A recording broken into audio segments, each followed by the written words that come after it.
Hola, ¿qué tal? ¿Cómo estás? Qué gusto saludarte nuevamente. Ya estamos entrando en la tercera clase de nuestro curso Claves para el Bienestar Emocional. En el tema del día de hoy seguimos desarrollando las habilidades de la inteligencia emocional, pero específicamente hoy vamos a trabajar sobre la empatía y las habilidades sociales. Como ya es costumbre, trabajaremos algunos ejercicios o dinámicas prácticas para que puedas desarrollar estas habilidades y vamos a hablar un poco también sobre la resiliencia emocional. Ya comenzamos.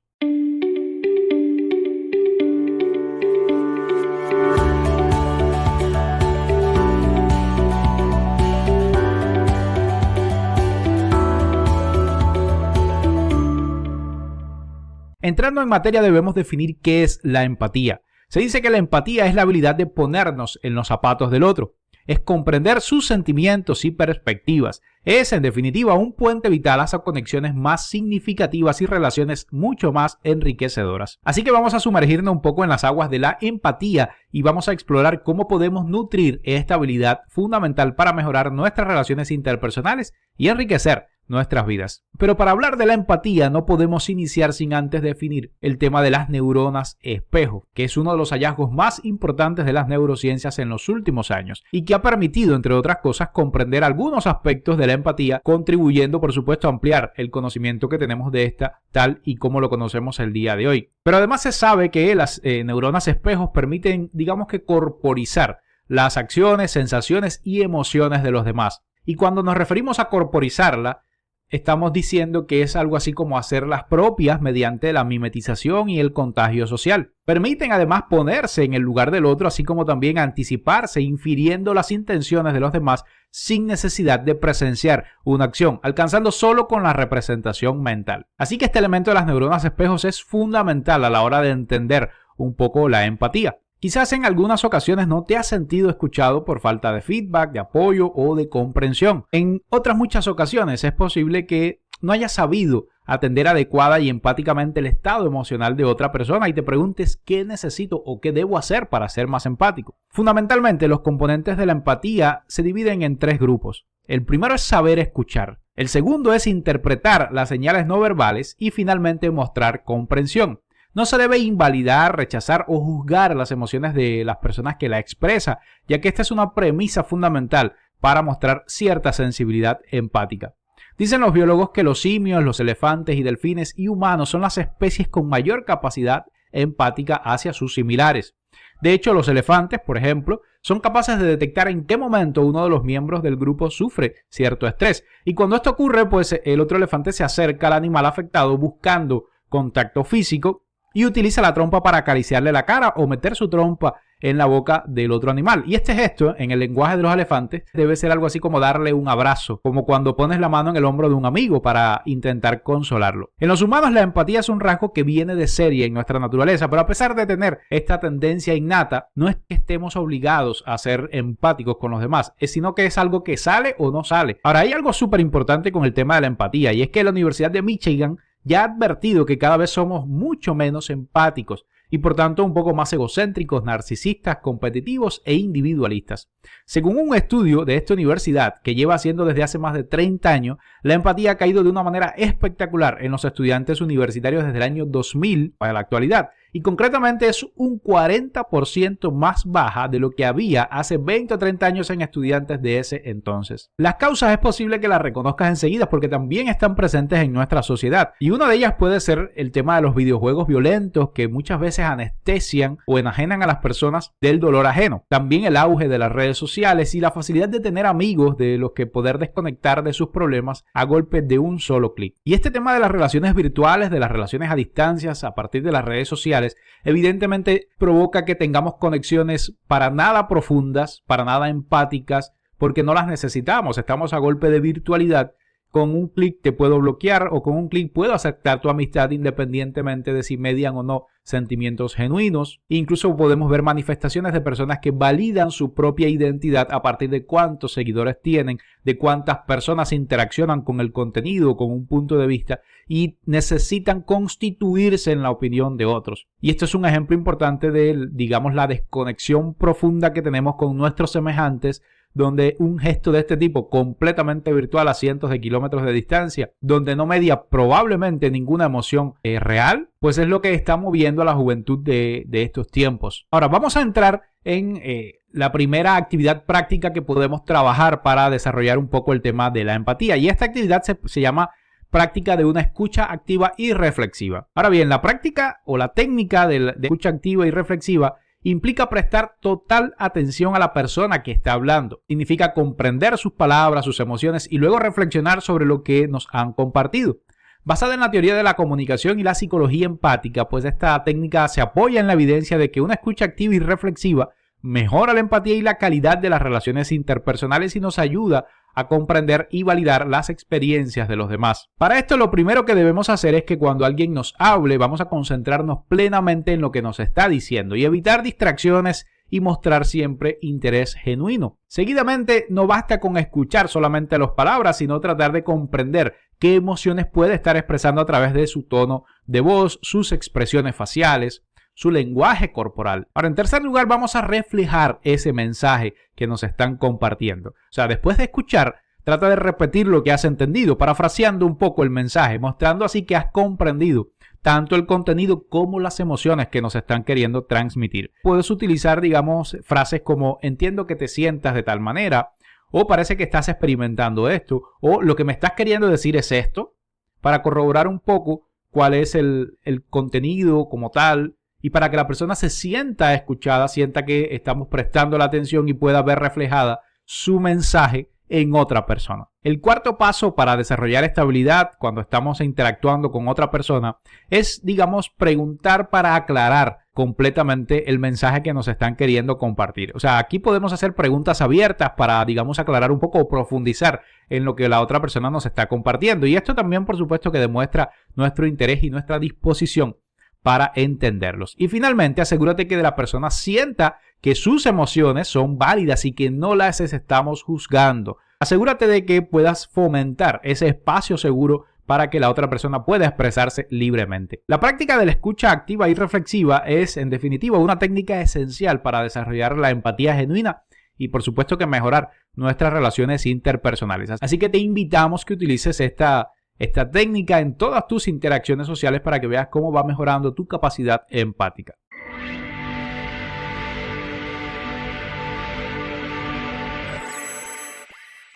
Hablemos un poco ahora del tema de las habilidades sociales y el arte de las relaciones. Es bien sabido que en cada intercambio con otras personas podemos hacer sentirla un poco mejor o un poco peor, mucho mejor o mucho peor. Y cada interacción puede interrelacionarse a lo largo de esta dimensión. O sea, las emociones pueden ser contagiosas y las personas expertas en habilidades sociales saben esto y lo utilizan a su favor para alcanzar eso que están buscando. O sea, todos tenemos ese poder de hacer sentir a los demás mejor o peor. Y vamos a tener ese poder sin importar lo que hagamos porque lo más importante es cómo lo hacemos. Y para trabajar un poco el tema de las habilidades sociales o quizás también que tenga que ver con el tema del lenguaje corporal, aquí vamos a comentar un poco cómo podemos mejorar estas habilidades de comunicación no verbal. Y esta estrategia general pues se enfoca en cómo mejorar nuestra comunicación corporal a través de gestos, de expresiones faciales, de una postura corporal, para poder transmitir, digamos que mensajes claros y fortalecer esas interacciones sociales. Aprende sobre cómo la comunicación no verbal influye en la interpretación de mensajes y cómo impacta en las relaciones. Observa a personas que son hábiles en la comunicación no verbal y aprende de su comportamiento. Identifica ciertos gestos y expresiones que puedan transmitir confianza y empatía y, por supuesto, practícalas frente a un espejo para que puedas mejorar esa comunicación no verbal y asegurarte de que transmites correctamente lo que deseas. Durante todas esas interacciones sociales que vas a estar teniendo día a día, sé consciente de tu lenguaje corporal. Mantén una postura abierta, evita gestos que puedan transmitir cierto nerviosismo o desinterés. También puedes solicitar retroalimentación o feedback a personas de confianza sobre cómo es tu lenguaje corporal y qué transmite. Y por supuesto que vas a poder utilizar esta información para ir corrigiendo ciertas posturas. Algunos de los gestos que más comúnmente podemos identificar en el lenguaje corporal de otras personas es, por ejemplo, el tema de los ojos. Se sabe que los ojos son el espejo del alma. Es un dicho bastante común en la mayoría de los países. Los especialistas comentan que cuando una persona está diciendo la verdad, pues es capaz de mirar a los ojos. Pero esto también hay que interpretarlo en el contexto en el que las personas se desenvuelven. Por ejemplo, cuando una persona en sus relaciones comunes, en sus interacciones con los demás, no genera contacto visual de manera sostenida, de manera prolongada, y en un momento determinado si lo hace buscando cierta aprobación, podemos desconfiar de que esa persona esté diciendo la verdad. Y esto se basa en que, por lo general, como es consciente de que cuando se dice la verdad se mira a los ojos, pues es consciente de eso y trata de, cuando está mintiendo, mirar fijamente a los ojos buscando que la otra persona le crea. Entonces también hay que analizar un poco cómo se comporta esa persona en su cotidianidad, en su día a día. Otro gesto súper importante a la hora de identificar cuando alguien nos está mintiendo o no, que tiene que ver mucho con el tema del lenguaje corporal, es el tema de la boca. Por ejemplo, los niños pequeños, cuando hacen alguna travesura y se le pregunta quién hizo tal desastre, por lo general los niños se tapan la boca como un gesto de no querer decir, o de taparme la boca para que no salga la verdad de ella porque me puede traer problemas. Y este gesto se va disimulando cuando somos un poco más adultos, pero aún hay algunos pequeños gestos o microexpresiones que podemos identificar que significan lo mismo. Por ejemplo, cuando se acercan, están contando algo, están diciendo algún hecho, narrando alguna situación y se acercan de pronto la mano a la boca, a la comisura de los labios o quizás a la nariz también. El gesto es de cubrirse la boca como hacían los niños cuando cometían una travesura y no querían decir la verdad. O sea que este gesto, digamos por aquí, hacer el intento como taparse la nariz, taparse por acá esta parte, es exactamente lo mismo de manera inconsciente que taparse completamente la boca. O sea que podemos por ahí identificando y nuevamente tenemos que evaluar el contexto. Puede ser que esta persona en situaciones normales en las que no está comentando, pues tenga cierta picación en los labios porque de pronto pueda tener resequez en la boca, pueda tener alguna, digamos, lastimado el labio por alguna situación. O digamos tengo una alergia en la nariz y constantemente se está pasando la mano por la nariz. Por eso debemos también analizar este tipo de gestos en un contexto. Pero cuando son aislados, pues por ahí podemos ir identificando algunas cuestiones importantes.